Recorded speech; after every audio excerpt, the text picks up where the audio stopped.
Examine చేయాలి, arrest చేయాలి. అదేవిధంగా సంగప్ప గారికి, బండి సంజయ్ గారికి, రేవంత్ రెడ్డి గారికి, నరేంద్ర మోడీ గారికి, శ్రీరామ్కు వీళ్ళందరి మధ్యలో జరిగిన సంభాషణలు, ఈ సంభాషణల కాల్ డేటా రికార్డ్స్ అన్ని కూడా తీసుకురావాలి. రేవంత్ రెడ్డి గారు ఇలా మీరు ఓపెన్గా చెప్పాలి, మీ మధ్యన గౌరవ ప్రధానమంత్రి నరేంద్ర మోడీ మధ్యన 10వ తారీఖు నాడు పెరేడ్ గ్రౌండ్లో ఏం సంభాషణ జరిగింది? మోడీ గారు మిమ్మలను బండి సంజయ్ గారిని కాపాడమని చెప్పలేదా? ఏ దేవుని దగ్గర పోదామంటే ఆ దేవుని దగ్గరికి వస్తా. లక్ష్మీనరసింహస్వామి దగ్గర పోదాం, లక్ష్మీనరసింహ పోదామా, లేకపోతే శ్రీశైలం మల్లన్న దగ్గరికి పోదామా, లేకపోతే ఉమామహేశ్వర స్వామి దేవాలయానికి పోదామా, సిరిసనగండ్ల లక్ష్మీనరసింహ శ్రీరామచంద్రుల దేవాలయానికి పోదామా, మీరు ఏ దేవాలయం కంటే ఆ దేవాలయానికి, భాగ్యలక్ష్మి దేవాలయానికి దగ్గర పోదామంటే పోదాం. బండి సంజయ్ని తీసుకురండి, మీరు రండి, మేమందరం వస్తాం. ఆ తడి బట్టలతో పోయి మీరు చెప్పండి, ఆ రోజు ప్రమాణం చేయండి, మీకు నరేంద్ర మోడీ గారు బండి సంజయ్ని కాపాడమని చెప్పలేదా? అందుకొరకే మీరు 9 రోజులు వెయిట్ చేయలేదా? మీరు ఓపెన్గా బండి సంజయ్కి ఒక సిగ్నల్ ఇచ్చిండ్రు, అది వే టు న్యూస్ కాంక్లేవ్లో. ఏమని? నువ్వు సరెండర్ చేయి, వేరే మార్గం లేదంటే మరుసటి రోజే నాకాబందీ ఎస్ఎస్ రాజమౌళి కన్నా గొప్ప బాహుబలి టైప్ ఆఫ్ డ్రామా ఒకటి మంచిరేవుల పోలీస్ స్టేషన్ దగ్గర, మంచిరేవుల గ్రామం దగ్గర టెక్ పార్కో ఎకో పార్క్ ఉంది. ఆ ఎకో పార్క్ ఎదురుగా 8 గంటల 15 నిమిషాలకు యూనిఫామ్ వేసుకున్న పోలీసులు వస్తారు, బండి సాయి భగీరథ్. అది అట్టర్ ఫ్లాప్ అయిపోయింది ఆ డ్రామా. ఎందుకంటే ఇగో బండి సాయి భగీరథ్ మిమ్మల్ని అందరినీ కాదని నేనే మీకన్నా గొప్ప యాక్టర్ను నేనే బాబు అని చెప్పి వాళ్ళ 2 అడ్వకేట్లను తీసుకొని రాజులాగా నడుచుకుంటూ పోయిండు పేట్ బషీరాబాద్ పోలీస్ స్టేషన్కు. మళ్ళా ముఖ్యమంత్రి సిగ్గు లేకుండా ఇవాళ మీడియా ముందర చెప్తా ఉన్నారు. ఇది తెలంగాణ ప్రజలారా ఒకసారి గమనించండి. బండి సంజయ్ గారు తప్పకుండా చట్టం ముందర లొంగిపోవాల్సిందే, పోలీసుల ముందర లొంగిపోవాల్సిందే. ఈ పేట్ బషీరాబాద్ ఎఫ్ఐఆర్లో అక్యూజ్డ్ కాలంలో వారి పేరు కూడా తీసుకురావాల్సిందే.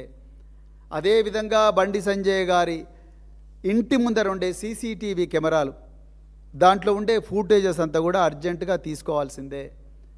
ఆనాడు బండి సంజయ్ గారి ఇంటి దగ్గర ఉండే ఏవైతే 22, 23 ఏప్రిల్ నాడు ఉండే కాల్ డేటా రికార్డ్స్ అన్ని కూడా భద్రంగా ప్రిజర్వ్ చేయాల్సిందే, వేరే మార్గం లేదు. ఇవన్నీ మీరు చేయడం లేదంటే మాత్రం తప్పకుండా మీరు ఈ కేసును నీరుగార్చే ప్రయత్నమే చేస్తున్నారు. ఇది ముమ్మాటికి వాస్తవం. అదేవిధంగా ఈ సోషల్ మీడియాలో మరి దాదాపుగా 100 మంది ఈ అమ్మాయికి సంబంధించి చాలా అత్యంత నీచమైన అశ్లీలమైన కామెంట్స్ పెట్టిండ్రు.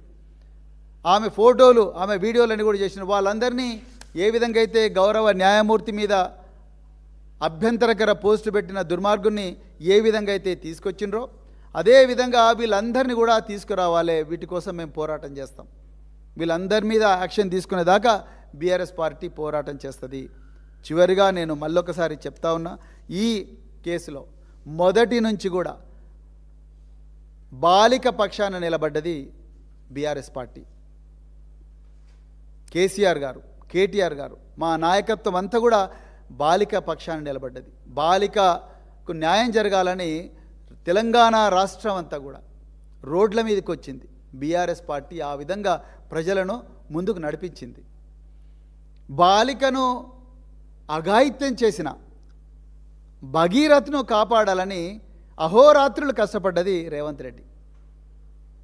బండి సంజయ్, బీజేపీ నాయకులు, రామచంద్రరావు ఏం మాట్లాడుతున్నారు? రామచంద్రరావు గారు, మీరు లాయరా? మీరు అడ్వకేటా?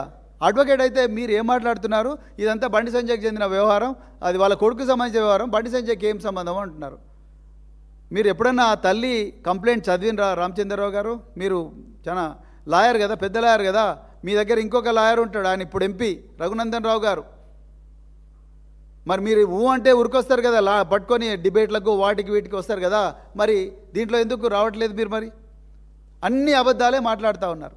ఎక్కడ పోయిన మీ మహిళా నాయకురాలు, ఎక్కడ పోయిన మీ రచనారెడ్డి గారు, ఆమె కూడా పేరు మోసిన లాయర్ కదా, మాధవి లత, డికే అరుణ గారు, నిర్మలా సీతారామన్ గారు, స్మృతి ఇరానీ గారు, మీనాక్షి లేఖి గారు, వీళ్ళందరూ ఎక్కడ పోయినారు? ఎందుకు మాట్లాడతలేరు ఈ మైనర్ బాలిక మీద?